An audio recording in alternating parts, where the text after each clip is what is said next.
আমার নাম শারমিন সুলতানা। আমার খালামণি তখন গর্ভবতী ছিল।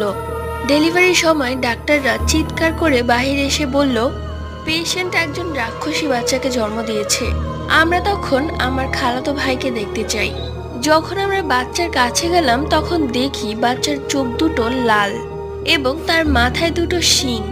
এর থেকেও অবাক করা বিষয়, একটা ছোট বাচ্চা থেকেও তাকে অনেক বেশি বড় দেখাচ্ছে। এটা দেখে আমরা হিতাহিত জ্ঞান হারিয়ে ফেলি। তারপরে আমার দাদু বলল একজন হুজুরের কাছে গিয়ে কারণটা জিজ্ঞেস করা হোক। এরপর সবাই খালামণিকে একটি হুজুরের কাছে নিয়ে গেল। হুজুর সব দেখে বলল তার বাচ্চার উপর একটি খুব খারাপ জিন ভর করেছে, সেজন্য তার শরীর এরকম হয়েছে। তারপর অনেক কষ্টে হুজুর সেই জিন ছাড়িয়ে দেওয়ার পরে আমার খালাতো ভাই পুরোপুরি ঠিক হয়ে যায়। তারপরেও এখন মাঝে মাঝে অসুবিধা হয়।